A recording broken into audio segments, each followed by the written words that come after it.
Hey, what's going on, ladies and gentlemen? My name is Rayge, and we are back today with the latest and greatest data mines in regards to events and upcoming things to look forward to in the next week or so, guys. So before we dive into that, I just want to give you all a quick reminder. Remember, there's still 4 days remaining for this command center, and now that they patched things up with the recent bugs that we had earlier this week, don't forget to actually go ahead and do the majority of these objectives, right? They're super easy, guys. Remember the Harbinger finale here, where there's still Quasar shards and Intel credits. Make sure you're going through the showcase. Now that they've patched up and fixed Franklin Richards showcase, you should be able to go in and actually get, the T-Forge training and the power cores right there, which is quite significant, right?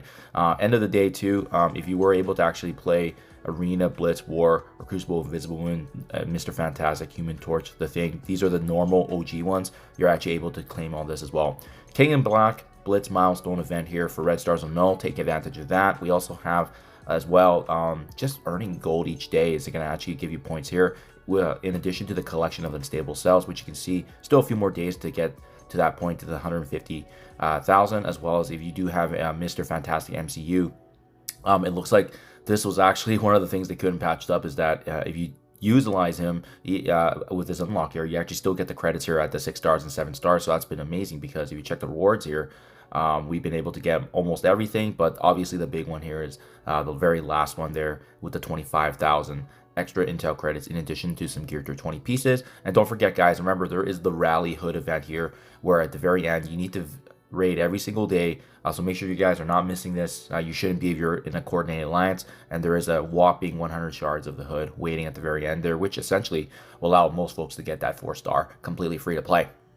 Okay, that is in a nutshell what's happening for the command center. And I like to pivot with that, because of the fact that we usually start things off with the next week of activities coming to the command center, as well as that's been kind of the new dynamic here in terms of just shaping some of these events. So you can see here, following up from this current week now, we have the Harbinger finale week 4, which is going to be the spending of campaign energy, collection of unstable cells, and playing War with Gear Tier 13 or higher Quasar to earn rewards. So this will be a good opportunity, guys, to build up Quasar, because Gear Tier 13, 16, and 19 is going to give you some bonus points there. It's going to allow you to escalate through that finale week 4 there. But I don't suspect you probably need the Gear Tier 19. I think it's just going to give you a nice little head start. Obviously doing the dailies and weeklies help as well. We have Franklin Richards also. If you have him unlocked next week, guys, remember he's coming into the game next week. So the arena meta is going to completely shift. That's where I'm going to expect to see a lot of differences, a lot of variations in the arena. So we'll keep you guys up to date. We'll probably make an update in regards to what we've been doing with arena. But if you're planning to unlock him with cores, I am planning to make a video on that as well. As for the next strike pass, as you can see here, guys, a cursed shard. So more cursed shards coming just to build up kind of what we already started with the hood, as well as Halvarine, and as well as Satana. And then we also do see now that following that, there's going to be Invisible Woman MCU shards in addition to Intel currency. So great to see that her infusion's coming, guys. And don't forget, she is actually, or actually, let me show you on screen here. She is actually farmable now in the game. You head over to the supply store and scroll down right there, boom. So if you know, right now I think I only have 20 shards of her. So 5 shards for 12,500. It's pretty good value, guys. And remember, I think the folks that are gonna have this 3-piece ready to go next week, it's gonna be pivotal. We're gonna see some big arena shifts, especially in terms of the power core. Remember, you want to stay in the top 10, top 20, because that's how we've been amounting to the additional power cores in our supply. Sometimes you spend cores to make cores, right? And that's kind of the mantra here, because they're going to be completely reshaping this. And as well, obviously, I would say if you're in the top 50, that's a good place to be. So that way we can accumulate and also be ahead of the curve in terms of the game activities. So something to look forward to there for sure. Okay, next up, guys, we also have the return of Battleworld. So interesting timing. Obviously, we had Battleworld last week, and then obviously the Blitz event, and now we have it returning once again. So I think this is just a way for them to ensure that everyone's going to get that 7 yellow stars of no. I think I'm only 25 shards away. And that's why they had to patch it up, because there were some folks that were able to get some additional shards and they weren't supposed to, right? So they know exactly where everyone's at with that. So that's going to be good, guys. We have the Hood Rises 4. This has been a recurring Alliance event here. But it's going to go back to actually the week that we had before, which was battling in raids with Thunderbolt teams at 5, 6, or 7 yellow stars. That's going to give you additional bonus points there, as you can see right there.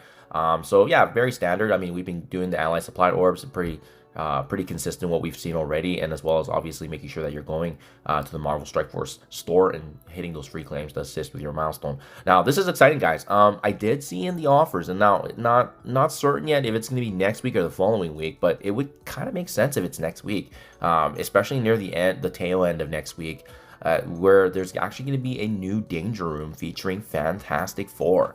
So if you guys have already been starting to build up your Fantastic Four allies, or just, prepping them and getting them ready, well, guess what? You're going to be able to take advantage of them. And even better is, obviously there's an opportunity to rent characters, but I mean, it's even better when you just have your own standalone that you can use from the get-go, and then make sure that you have a bit of control with that, right? But I suspect there's got to be some other characters they're going to add in, because they're, I can't see just 4 or 5 characters being available for usage. So rest assured, I'm sure there's gonna be some sort of extra options for us to take advantage of. And a little bit early here, guys, but we always see in the data mines that they kind of add in like the next week, like the following week's kind of information. So just as a quick refresh here, we'll probably do an update on this next week as well. But you can see there's going to be this Harbinger finale week 5. So remember, next week is week 4. We're going to be playing raids, spending unstable cells on each reward, and using Fantastic Four's heroes at gear tier 20 for exclusive rewards. So if you're able to build up some of these characters already and get them ready for Age of X, you're going to be getting some premium points. But more importantly, it's for respectively just the 3, right? The new Sue Storm, Reed Richards, or Franklin Richards. So just something to be mindful of there. In addition, I think finally we're going to see what these unstable orbs are all about, guys. Hopefully there's some gear tier 20 pieces. Hopefully this is going to give us a chance here to actually get closer, inch closer and closer to Age of X, in addition to playing raid battles. And for those of you that are confused about this unstable cells, unstable orbs, as I touched on earlier, I mean, it's what I'm showing on screen here. Every day we've been actually accumulating the power cores and as well as intel credits from Arena. We've also been earning these unstable cells, but the store or orb or whatever has not appeared yet for us to spend. So everyone should have a bunch of this right now hoarded, because we haven't had an opportunity to actually spend it, and that is going to be available not next week, but looks like the following week. So that'll be huge, guys. It's going to be a massive if there's gear tier 20 pieces, character shards, especially if Fantastic Four related. So that, in a nutshell, is kind of the preview, guys. We'll probably get some more information in the Marvel Strike Force blog post tomorrow, but in the meantime, hopefully you guys enjoy this preview and what to come. And yeah, let me know what you guys think in comments below as well, always. And remember, there's also the Sword Battle Lab event, in addition to the current version of the Danger Room being the X-Men. So enjoy that while it lasts. Thank you, guys, and I'll catch you guys in the next one.